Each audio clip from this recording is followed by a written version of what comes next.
Hello, YouTube, and welcome to episode 2 of the Drachmas and Denarii podcast, where we'll be going over a review of our new coin wins.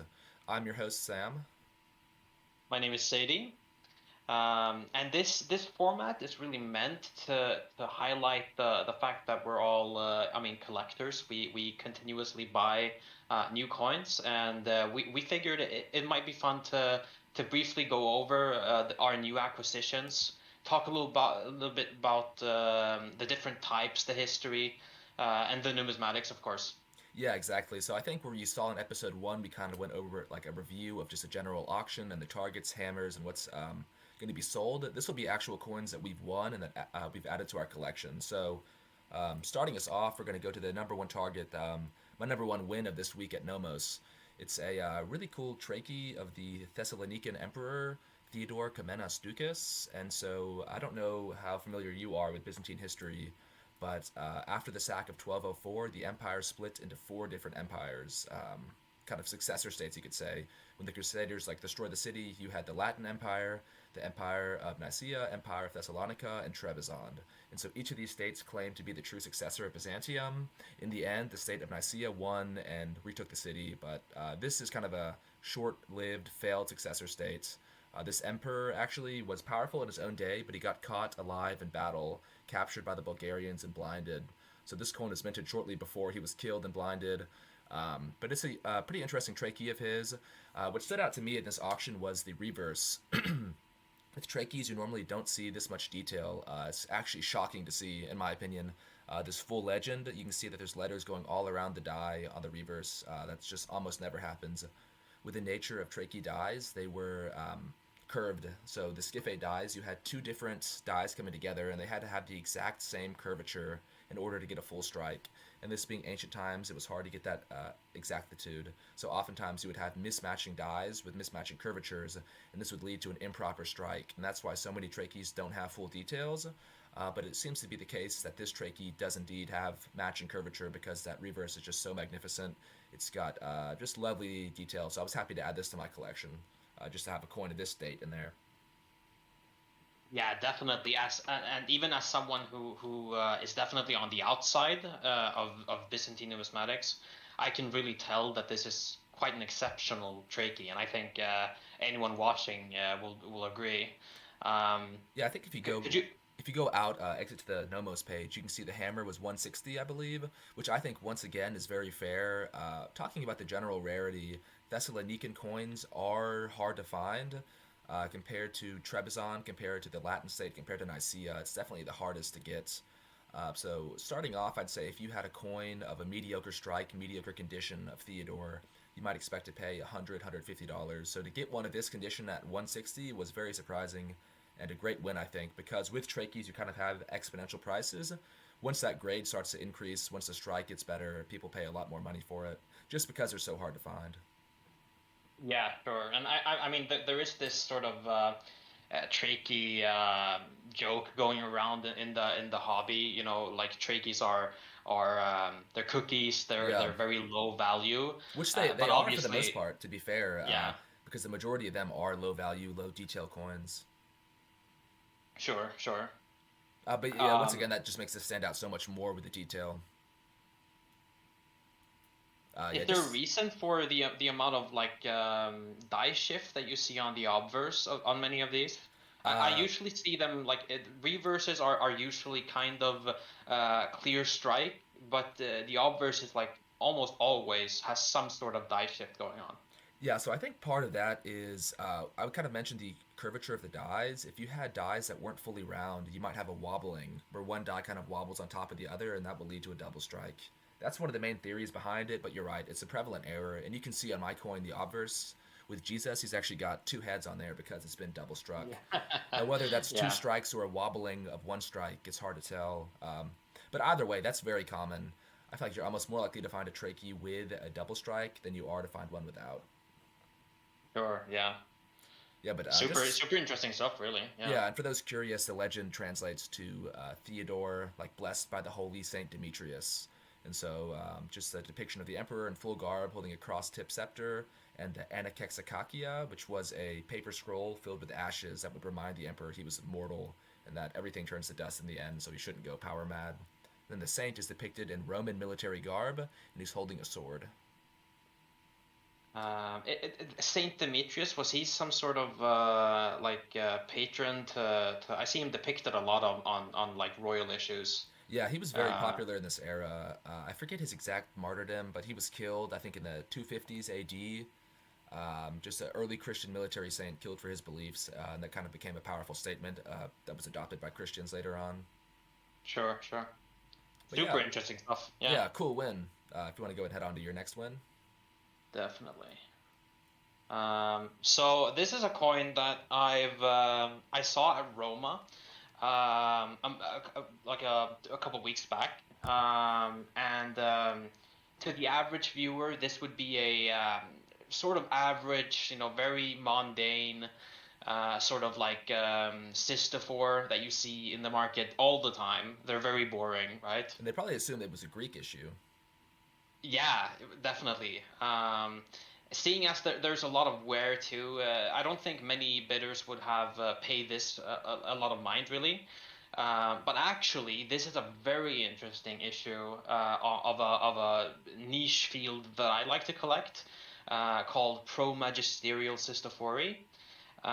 They were issued by governors of the Roman provinces of Asia and Cilicia, as sort of local currency to be used. But what makes this more unique than the average, provincial issue, is that the governor, the issuing authority, is actually named here. You can see on the reverse here the legend Gaius and then Septumi, which is the person, the actual governor of the province, and his title here, which says proconsul. Yeah, This is something that's not really seen often, especially during the Republican era, where authority really wasn't um, distributed on coins that much, at least not by local small shot governors like this. yeah, and these magistrate issues were the last of the type, right? I mean, they were very common before without the Roman magistrate on there, but to have these names on there kind of signify the end of this coin series as a whole. Yeah, exactly. So the Romans, when they took over Asia Minor, they continued issuing Sistophori like the Greeks had done before them. These in turn have been dubbed civic issues. They contain monograms, maybe the name of the mint where it was struck. And they're very, to be fair, they're pretty boring. Not a lot of people collect them on a big basis. Um, these, however, started being produced right about the end of the Republic, so 10 years before the Civil War, approximately. And they tell a pretty interesting tale, I think, about Republican day-to-day life, Republican politics that isn't really main stage Exactly. Kind that of much. a worrying indicator that these magistrates would put their own name on a coin and try to take that power to themselves. I mean, that was unheard of for Roman governors up to this point, no? Yeah, before, um, governors had usually struck coins with monograms of their own name, and there are some other issues of Roman officials putting their names on coins. For example, the famous Icelus issues of Thrace and Macedon. So it happened, but it had never been policy before this. Um, so that's really what makes these really unique. And do you have Um, anything to share about the actual governor, Septimus? Is that his name? yeah, so he was a praetor in 57, which is a very high position in the Republican political system. Um, and this meant that after his term was done, he was actually granted a province to govern, a command of his own. And in Septimius' case, the governor on this coin, he was granted the province of Asia. And he struck coins in Ephesus, such as this coin, and Tralles. and Pergamon. Um, so he was also a vigorous supporter of Cicero. Um, Yeah, wasn't he if mentioned you in a speech of Cicero? Yeah, he was actually. Yeah, what a cool connection there to have that to Cicero. Yeah, and it's actually like having doing research on these governors. They're not very famous at all. They're not really mentioned in big sources. So whenever you're looking to find out more about specific governors, you really need to take a look at like the first hand accounts. So Cicero mentions this governor a couple times. I think Josephus does as well. So it's a very minor tidbits here and there that you need to piece together because we don't really know a lot about these people. Gaius Septimius, for example, we know very little of his life, his politics aside from him being a supporter of Cicero. So it's also what makes it pretty interesting, I think. Yeah, it's a cool coin. Yeah, thanks for sharing it. Yeah, Congrats on the win.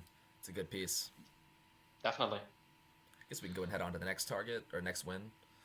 So this is another one of my wins at Nomos, my second win of the past few weeks, and this is a Trachea again of the same emperor as before, Theodore Comnena Ducas.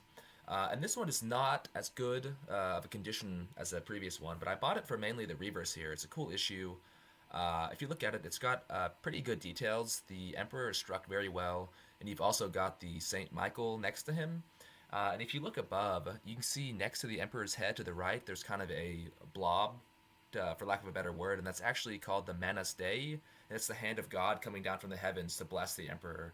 And between them, this strike is a bit poor, but they're holding a model city. So what's happening here is that Saint Michael is presenting the capital of the Empire of Thessaloniki to Theodore. And this reverse design kind of signifies that Theodore's ownership, his right to rule, is blessed by the heavens, blessed by Saint Michael, and blessed by God. So it's a pretty cool type, I think. Just interesting to see those kind of architectural depictions on coins. Sadly, the city here is not very much of it's remaining, but it's a cool issue nonetheless. Yeah, very cool. I would never have thought to notice this blob here. Is this the usual like way it's depicted, or is this Uh, like a die yeah, state issue? I'd say not at all. It's not that this is a diacite issue, but normally it's depicted a lot more stylized and a lot larger. You usually don't see the Manus Dei unless the Emperor is depicted alone, at which point you might see the Manus Dei kind of come down from the heavens. But to see it on an issue where the Emperor is with a saint is quite unusual. And it makes you wonder, was perhaps the Emperor facing issues of support at home? Or why else would he kind of depict such an interesting issue of being blessed by God and holding a model city presented by a saint? It just seems kind of overwhelming, the idea of him kind of hammering down, pushing that the heavens are supporting his rule. So it kind of makes you wonder what was the reason behind that. Yeah, and it's super interesting actually. Like finding out these things, I had no idea that they were holding a city between them. I find that so cool. Yeah, this one's not the best Such a cool little condition. detail. You can find better ones out there, but once again, it's actually a very rare issue. I'd say more rare than the previous coin that I won. So I was excited just to get one with this sharp of a detail. I mean, you look at the Emperor's face, and that's just pretty much mint state right there. Just all the details, his eyes, his nose, his beard, his mouth. It was pretty cool to see a coin this good in a condition. I mean, even this is remarkable for a trachea, I'd say, what you're seeing. So that reputation Yeah. of like kind of the cookie coin is true. So it's exciting to see ones with more detail. And I did some investigation. I'm not the biggest collector or fan when it comes to like Sigla, the control marks in the reverse, but I noticed these were unpublished for the coin type. If you look at the obverse, you see Jesus, the XC right below it. You've got like three pellets in a line dragging down. Oh yeah. That's actually Yeah. unpublished on all the trachees known for him, so it's a brand new Signa. Like I said, I don't really Oh, collect coins for things like that, just super small details, but I did notice it after I won that that was actually so is this unpublished. just a mint mark or something, or? We don't know if it indicates, yeah, like a workshop of the mint or like a year. We don't really know what they mean actually, but there's different ones out there. Um, Part of the theory is that the emperors would have a new coin design every year, so this may indicate like the officina at the mint that it was made. Ah, cool. Looks like a tree. Yeah, it does. But overall, yeah, happy with this coin. It's just cool to see. I like these model city types. They're pretty rare with trachees, but if with enough patience you can find them. But I was excited to get one of this rare emperor and kind of a cool depiction of just all this like Christian iconography going on, supporting the emperor, trying to push the idea that he is the rightful emperor. Oh yeah, no, no, I'm a big fan of like small details that actually like have a big impact on the coin, and I feel like this hand that we're seeing is like, it's huge. It's so cool. Yeah, I know. Um, Actually, like Seer, if you go out to the main page of Nomos, you can see that they actually misidentified the coin in their catalogs, and so many of these are in bad shape. He actually thought that was Saint Michael's hand reaching up and blessing the emperor, which would be a more common oh, design. But when higher grade issues have come to light, you can actually see they're holding a model city, so that old interpretation has proven to be false. But it just goes to show that, like with Trachees, it's always a mystery, and that just one new example can provide many new highlights of a coin type, which is one of the reasons I very like cool. collecting them. It's just each coin is a mystery unto itself, and you kind of have to be a Sure. detective and play like investigator, look at all the details. But yeah, it's a cool coin. I thought for, I think it was 110 francs that I won, very fair price. I've seen these go for a lot more in worse condition, so it seemed like overall the Trachees underperformed at Nomos this time around, which was good for me, the collector. What do the legends here? What do they signify? So the obverse ICXC means Jesus Christ, and if you go back out, let me see here. What did the legend say? So it says Theodore. I guess they kind of cut off. They only show the legend that's on the coin, but it would most likely say like Theodore blessed by the Holy Saint Michael. It's most likely Oh, the cool. legend. Yeah, very cool. But yeah, a cool type that I'm happy to get, and then kind of getting those two coins of Theodore Commendus Ducas, I think kind of brings that element of my collection together and has some nice centerpieces. Yeah, definitely. Yeah, overall pretty happy with that. Yeah. Moving on. Continuing on the Christian theme that we have now. I actually acquired this sort of coin quite recently. It's not something that I've done before, but it's an area that I've looked at and been very intrigued by. This is actually a late Roman seal. Oh, cool. So it's a lead piece. So not really a coin, not really a medal, not really. So like it's only tangibly connected to numismatics. I feel like. Um, Well, that's so but I interesting. do. You say it's late Roman. I know with Byzantine they're very common, but you almost never see Roman seals. At least with just comparing rarity, they're a lot more difficult to find. Yeah, and I mean, obviously, also to note that it's very hard to pinpoint who issued this and where and which time period. This could be late Roman, but it could also be Byzantine. Um, I mean, aren't they holding a globus cruciger in the middle there? Do you think? It's hard to say. It looks almost triangular to me. I would kind of wager maybe two hands coming together to hold the cross. With the Sure. globe, usually Yeah. it's quite pronounced, and if you look at it, it's got two straight lines coming down to a point at the bottom. So I feel like that would probably not be the world, but it's difficult to say. Especially like with lead seals, the depiction's not always matching with what a mint would produce. So it could just be a different style, different take on that. Would you say that the globus was a symbol even before the fall of the West? Yeah, I'd Uh, say so. Definitely, it appears on coins. I think I know at least all the way back to Augustus, there were a few of him holding the globe. But with the cross, obviously not. That came with later Christian emperors. But I'd say it's interesting. I don't know of any seals that were issued by non-emperors that had the Globus Cruciger. I could be mistaken, but I think it was usually reserved just for the emperor as kind of their depiction of ruling the world or their right to claim that. oh yeah, but the Christians, did they incorporate the globus like as one of their symbols only after the West fell, or was that something that came about even before the Byzantines? Would you say? I'd say even before, I think the Solidi of Theodosius II's have the Globus Cruciger on there. I'd have to Yeah, research it yeah. more, but I'm pretty sure like it's around the same time, so it would either be about the fall of the West or just right after when that came to place. But either way, Sure. yeah, it's kind of tied to that sort of era of the fall of the West, the rise of Christianity, then the rise of the East. So obviously this is not my main collecting area, but what really struck me about this piece is by how heavy it is. It's 34 millimeters wide and almost 35 grams heavy. So it's a huge piece, and I don't really see them this large from what I've been looking at. It's so unusual. I mean, I'd presume a man and a wife holding the cross here. Yeah, yeah, that's what I think too. I've never seen anything like that though, seal wise. That's yeah, that's No. really interesting. I did some research after buying it, and I was actually able to find a Loy sale from 2019 where another example of this exact type was sold. So I wanted to go ahead and show you that. So this is from a Loy auction, and you can see on the obverse here, it's the same two figures holding a sort of rec rectangle globus thing with a cross. Obviously, the same as my piece here. Yeah. Um, and they describe the object in between the figures here as a globus cruciger. Okay. Um, and you can also see on the bottom there, just off the flan, there's an M sort of symbol, just like on my coin here. Hmm. Um, Yeah, perhaps an so initial. maybe. What's interesting about lead pieces in general is that there aren't a lot of multiple examples of the same type. So when you're buying a lead piece, you're usually buying something that's kind of unique, very rare, Yeah. not something that's often well studied and published.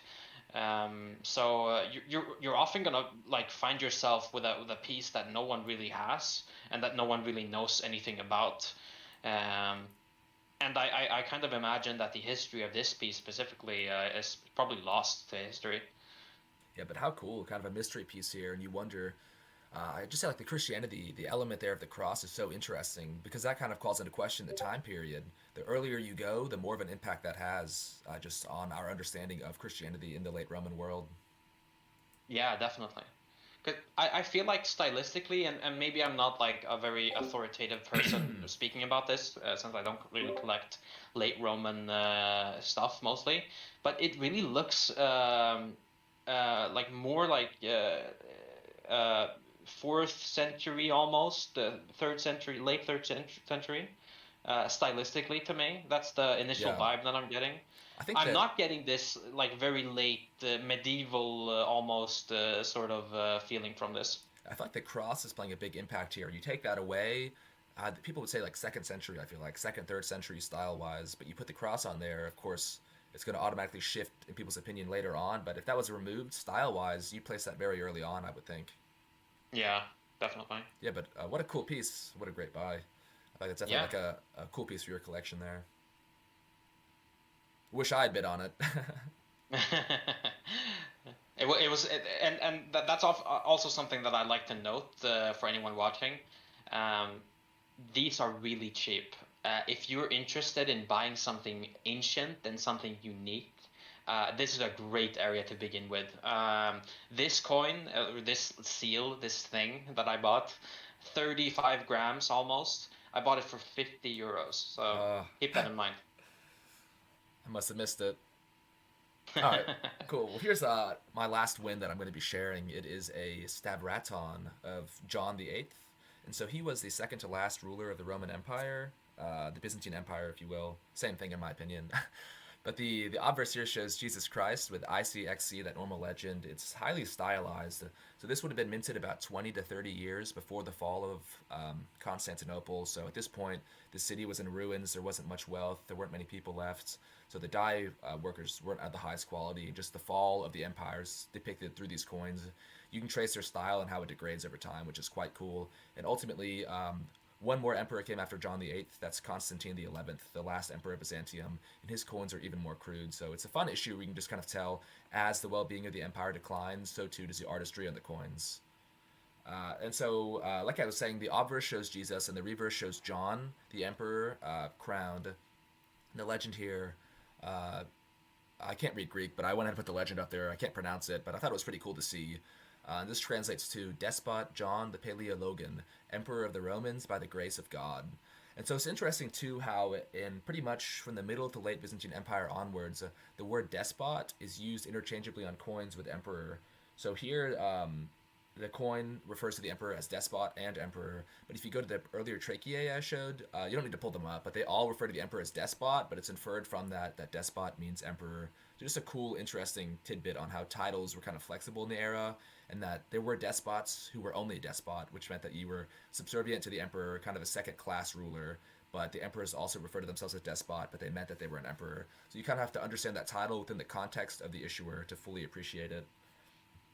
But What yeah, does despot mean? I think that despot today has a negative connotation. Am I correct? yeah, it Or does. People might say like someone's a despot, it means they're tyrannical. But in Byzantine terms, it was just a oh, title. You can kind of imagine maybe like if the president controls the whole U.S. And a governor controls a state, the emperor controls the whole empire, and a despot controls like a territory. He was kind of sure, a yeah. ruler in his own right, but he had to report to the emperor. And interestingly, the title was not hereditary. If you were a despot, you were crowned by the emperor, and if you had a son, they had to be recrowned. It wasn't passed on. So just a tidbit there. It was more like a state office than anything else. But yeah, Very the cool how these issues how they developed as time went on. I mean, obviously this looks to be very pure silver, but the yeah, designs have become very abstract and very deformed from the original I think design yeah. a couple hundred years earlier. I think like I was saying, it kind of speaks to the fall of the empire as they had less and less resources. They could hire like less and less talented mint workers, and you wonder who was cutting these. Whoever they weren't doing a good job. So, but either way, it's a fun type. I was talking to Curtis Kung Fu Possum, and he mentioned a kind of fun tidbit that the empire started, the Byzantine Empire. One of the first coins ever minted was an emergency silver issue called the hexagram that was minted under Heraclius from confiscated church plates, and they took church silver, melted it down, and minted coins to pay soldiers. And this is actually an emergency silver issue of one of the last Byzantine emperors. The same situation. It was taken from church plate and melted down, used to pay soldiers. Same under Constantine the 11th. So just kind of a tidbit how the empire started and ended with the same kind of idea of having an emergency to pay soldiers, and that the church kind of volunteered their silver to make that happen. Sure. And if I'm not mistaken, wasn't John the second to last? Yeah, he was. Yeah, reigning emperor. Yeah. Yeah, so he actually traveled to the west and tried to get help. Escaped blockade of the like Ottomans to get that, but no help came from the west. So, oh well, Damn. Oh well. all in vain. Yeah. Yeah, there's a funny tidbit Very too. cool. Apparently, this is just kind of a mean joke by the Byzantines, but his first wife, who he married before he became emperor, was apparently had like a great body but an ugly face. So the people of Constantinople called her Lent from the front, Easter from behind. I thought that was quite mean, but just goes to show that the people of the empire were still just ordinary people who would make jokes and you know have a good time, have humor 1,000 years ago.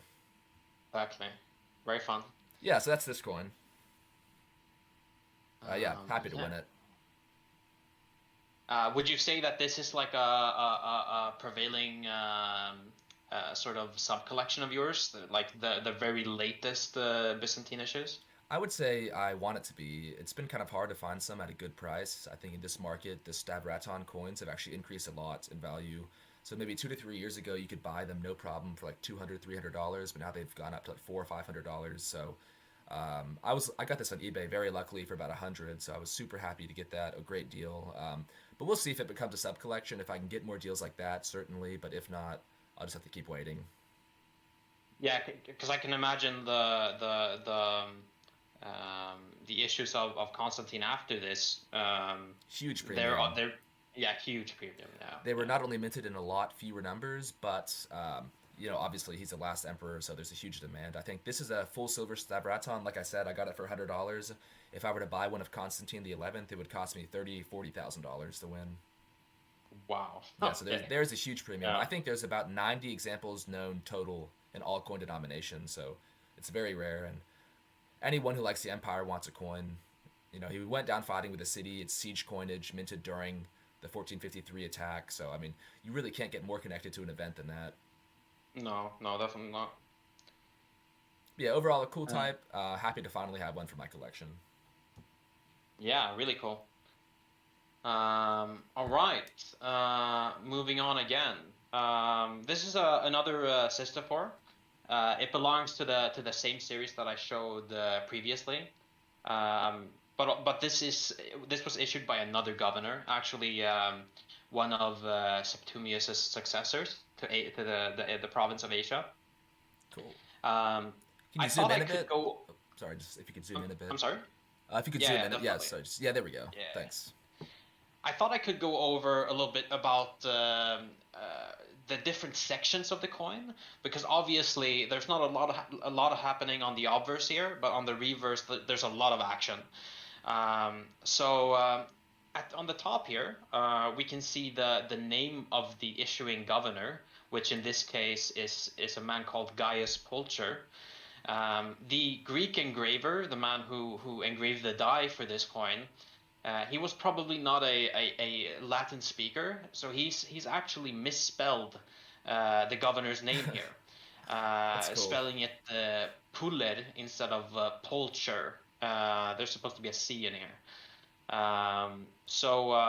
That's actually pretty fun. It's a prevailing issue with this sort of coin, where you have Greek engravers who maybe they're not even great speakers in or great writers in Greek. Maybe they're not really literate, and they're put in a position where they're supposed to write out Latin on these coins, and they're just failing miserably.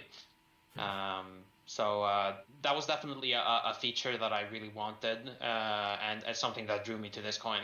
Would you say a Um, spelling error like that adds a premium? I don't think so.